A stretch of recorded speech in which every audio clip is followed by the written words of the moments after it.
Ta-da! And welcome to Josef's Hi-Fi. Happy festives to you all.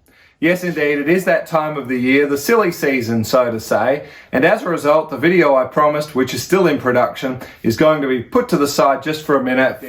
We've got a bit of an entertaining video here. I can't think of a video that's probably less about hi-fi any more than Paul at PS Audio discussing why is the L in solder silent? Well, it is for the Americans. It certainly is not for us Australians.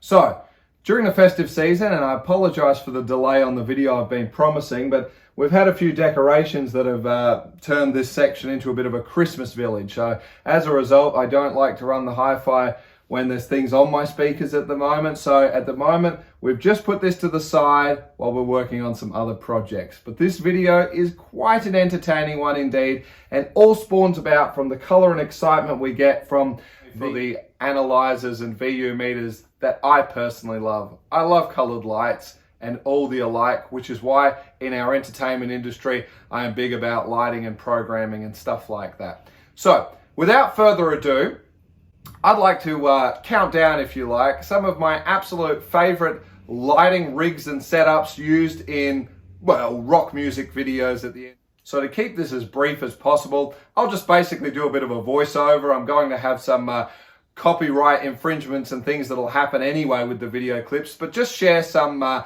quality memories and liking and thinking of what really helps me also fall in love with the music and remembering a time when some of our favorite pieces of music had video clips attached to them and what made them just so spectacular. So when it comes to lighting, here is my personal pick of lighting that I have truly enjoyed throughout the years.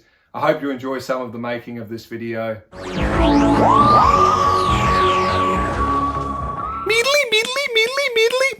AC/DC, Thunderstruck, a track that I have certainly played on too many encores at the end of a fantastic wedding. It's an absolute banger. And here we see a monochrome lighting rig, so to speak, where it's predominantly one color. And that's what makes the track perfect here with the visuals. Cosmo Wilson, of course, is the AC/DC lighting designer. And of course, while there may be movers in this video clip, really, we only see the follow spots as the only real moving light. They're all fixed par cans put into place there, which is exactly what Cosmo looks for. He wants to keep that vintage look going with the band. And so even where I have a little bit of live footage here from the most recent Rock or Bust tour in Brisbane, you can see that while obviously we do have moving heads, he likes to set them into a position and not have the movement going. So for each different song, they're set. And of course, he was big on using the two colors. We have Thunderstruck going here, and you can see what I mean there. The movers have been set into a position, and he's big on the two colors, yellow and red for a track like Highway to Hell. And when it's something a little more feminine, we have something like pink and lavender for when we're hearing Rosie. Again, Philips Vari-Lites being used here. Fantastic stuff, but you can really just get a sense that the band just stays true to the art, and the lighting is as good as it was when Bon Scott was leading them with a banger like Let There Be Rock, an iconic video clip you'll all remember. Again, front of house here we have Claire Brothers for the audio. The sound was awesome. Def Leppard, Let's Get Rocked.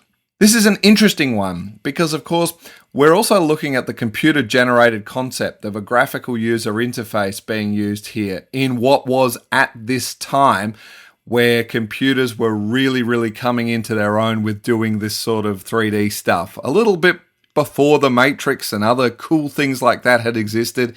Here we are seeing the band in a rather stylized, animated type of way. But of course, here we are moving the CAD-generated stuff, building up lighting trusses, and putting what was moving heads at the time, still in a rather primitive way here, but building them up. We see the lighting console, we see the concepts of having these 3D visualizers, which weren't really a big thing at the time, and we'll chat about that a little bit later.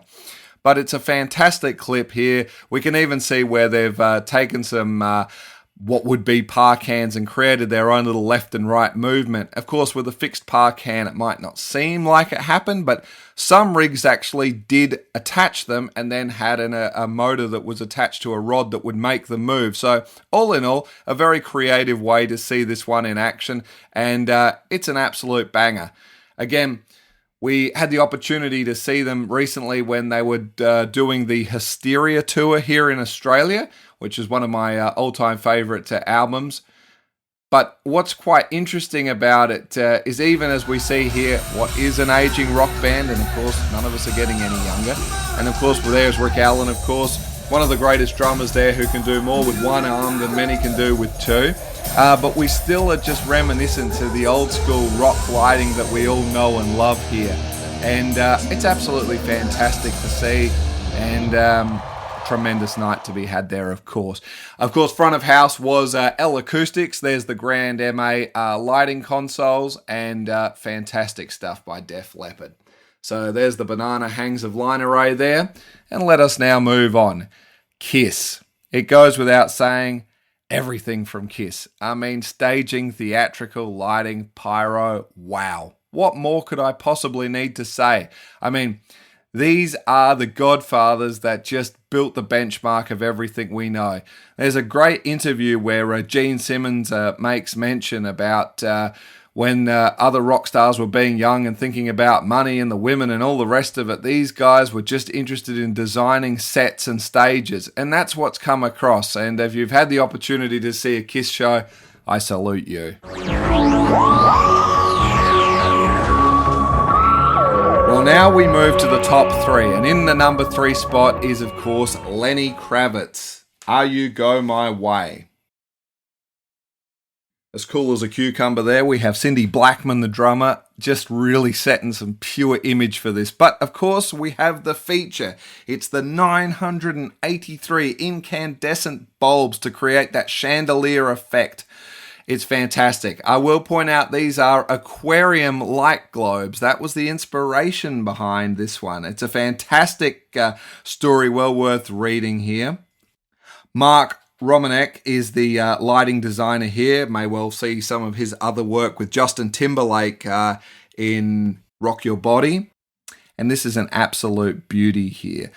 Again, we're back on that monochrome feel where it's simply just a standard light, but everything about it, and just to imagine the sheer programming, these aren't DMX lights here, it was just racks and racks of dimmers, some that certainly melted before the actual production. Certainly the story goes that they were working late into the night to get this all happening for the filming. But it's absolutely fantastic, and certainly as we launch off into the guitar solo, we've just got that marvelous gated effect here where it starts. We've got that swirling effect in the light there. And of course the effect there on the guitar, very suitable. This is such a polished piece of work that will certainly stand the test of time.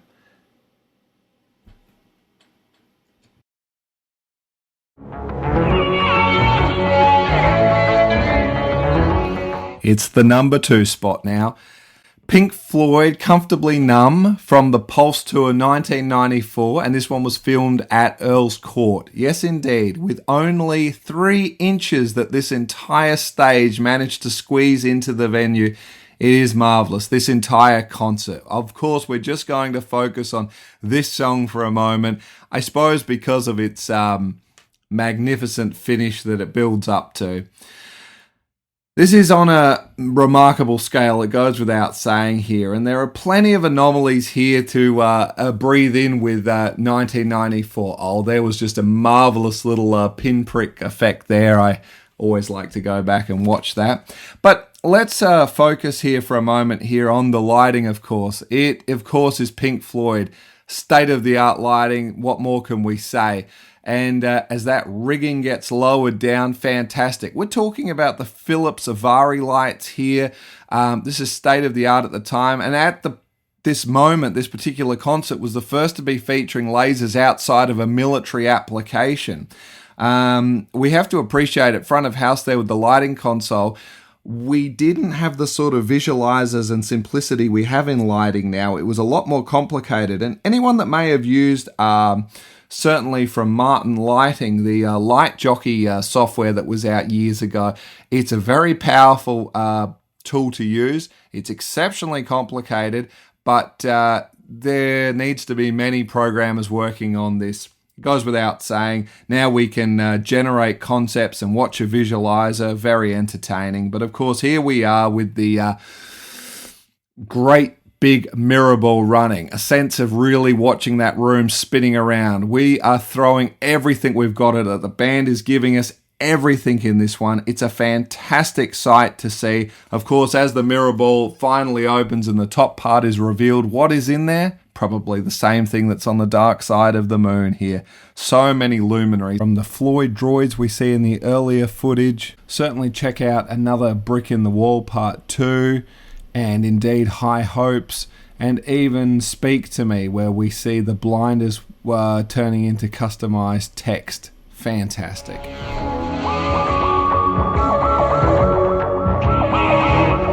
Number 1, Poison, Unskinny Bop.